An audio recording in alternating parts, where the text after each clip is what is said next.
we think that when boards set really strong culture and set a really great environment to work in, it creates a strong sense of innovation. And where we see collaborative and open company culture that fosters innovation, particularly in those sectors like technology or healthcare or consumer goods, culture can be a really significant factor. Welcome to The Greener Way. I'm your host, Rosemary Petrus, Senior Journalist at FS Sustainability. We are recording on Gadigal land. We pay our respects to traditional custodians of country and elders past, present and emerging. Today we have Emma Pringle on the show to discuss company culture, work-life balance and what impact this has on financial performance. Welcome to the show, Emma. Thank you for having me. It's very nice to be here. Emma is the head of ESG and Portfolio Manager at Maple-Brown Abbott.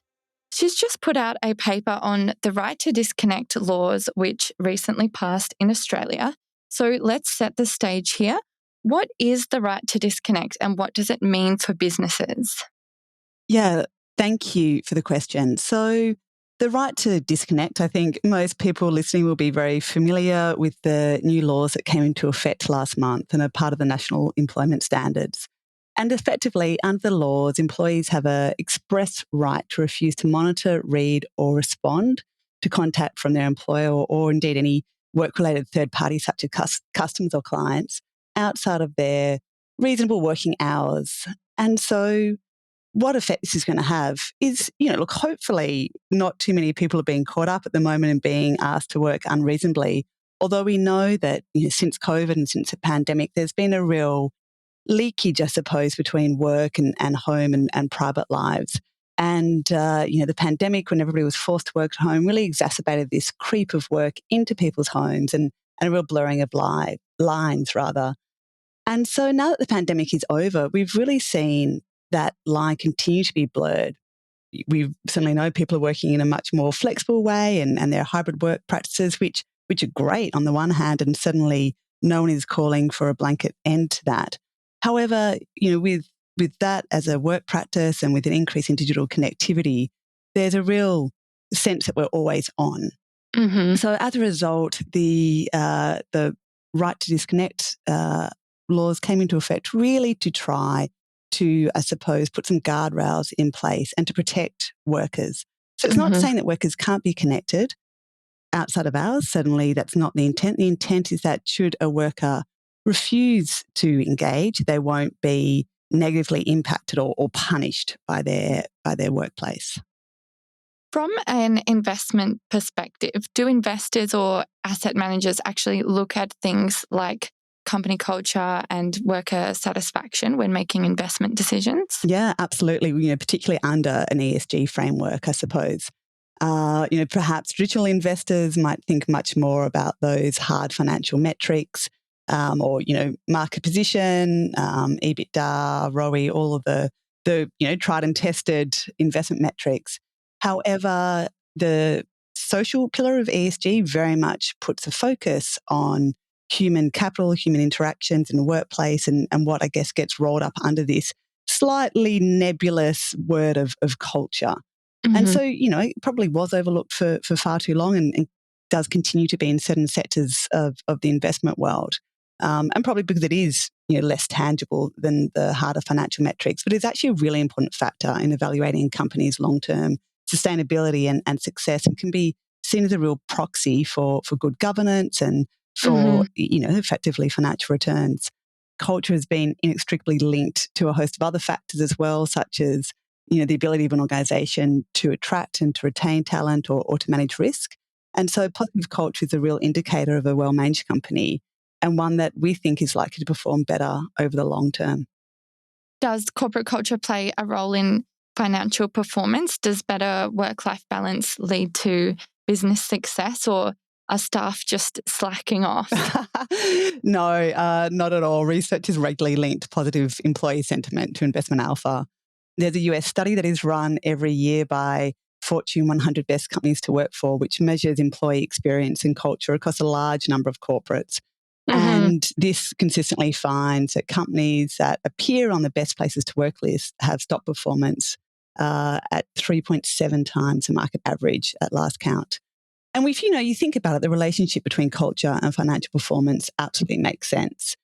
We've all heard companies talk about their greatest asset being their people. And so when companies really take care of their people, and we know this from working in companies where we feel really well taken care of, that when we're invested in and when a strong culture is deliberately cultivated by leaders and management, people are much more likely to perform better and work harder. Interestingly, the Best Companies survey by Fortune also found that 86% of employees at these 100 best companies to work stated that they're willing to go the extra mile, which should translate into other benefits such as customer satisfaction and improved productivity, which is great for the company. And I guess in the context of the Australian regulation, we're hoping that they're going that extra mile within the workplace rather than feeling that they need to go that extra mile, 24/7. And really that the company's internal culture can impact everything from decision-making processes right at the top, productivity that we've already spoken about, employee behaviour, stakeholder relationships.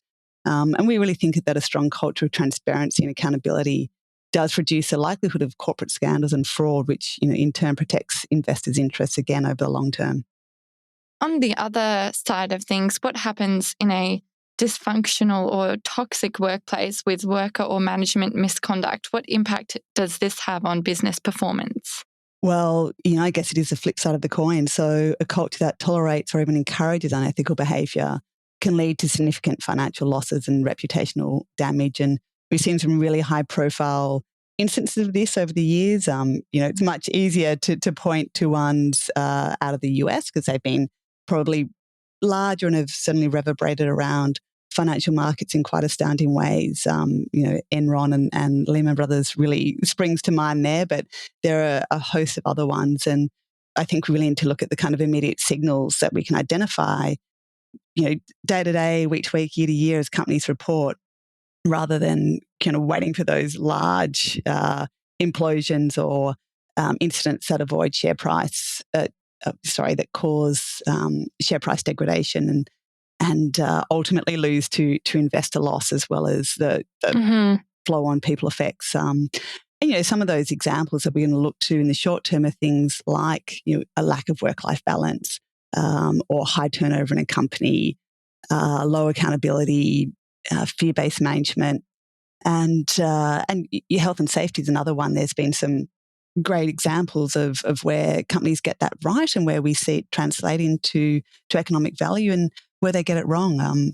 You might remember a few years ago, Boeing had a really well-reported incident around safety neglect and taking shortcuts in the workplace. And if you think around the huge impacts that's going to have both on people's lives, but also on share price performance, it's really stark to see how important it is that those indicators are well managed day to day to protect the company, to protect people, and to protect investors over the long term.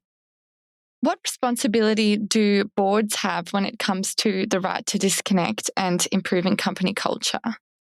Well, boards really do, remain as the ultimate responsibility for a company. So if you think about the things like alignment with the company's mission and vision, or where we want to see, risk ultimately managed, is at that board level. And so boards, I think, are pretty all over the right to disconnect and making sure that the right practices are in place and the right signals are in place at the top level and then filtering down. So really setting the tone and setting the culture. And often when we're talking to boards as investors, we're asking them, what are the very deliberate things that are being put in place to both set culture and also to manage it? So how does it flow through to things like remuneration and KPIs? How are they looking to attract talent? How are they looking to retain talent? That is really expensive as an investor. We are always looking at people metrics, the employee retention and turnover being one that is very easy to manage and measure and to compare across different companies, because we know that high turnover can be really costly and really disruptive to business performance. And, again, on the flip side of that, we think that when boards set really strong culture and set a really great environment to work in, it creates a strong sense of innovation. And where we see collaborative and open company culture that fosters innovation, particularly in those sectors like technology or healthcare or consumer goods, culture can be a really significant factor around innovation and human capital and outperformance effectively. in those companies where we want to see, the very real outcomes of strong culture and employee innovation. Can you talk a little bit about how ESG professionals assess and also engage with companies over social risks like dysfunctional or toxic workplace culture? Yes, engagement is super important in this aspect. And as ESG investors, we've got a few levers to pull. So, first, when we are researching companies, we can look at all the data points and put them into our models. And depending on the investor, that will be done in different ways. So it might be through an ESG score that impacts portfolio sizing. It might be through valuing a company differently. But once a company gets into portfolio, that's certainly not the end of it. And we like to maintain ongoing engagement with companies. And sometimes that is just a check-in to understand how companies are managing their ESG risks or indeed where we see opportunities. But very much we will be engaging to understand those pools of risk and to press for improved outcomes. Mm-hmm. So if we are seeing signals through company reporting or through company conversations or through media reports, which, culture does get a lot of airplay, particularly with some of the big things that are happening in Australia at the moment and in recent times, some obvious names spring to mind. We will be engaging the company from the board through to management through to, the key executives that are responsible for culture or might be impacted in some of the specifics of maybe controversies or media reporting to understand, what the issue is and to press for improved outcomes. And sometimes they are, more lead indicators that we're looking at. I've mentioned turnover a couple of times, but we see that as a very upfront, warning signal.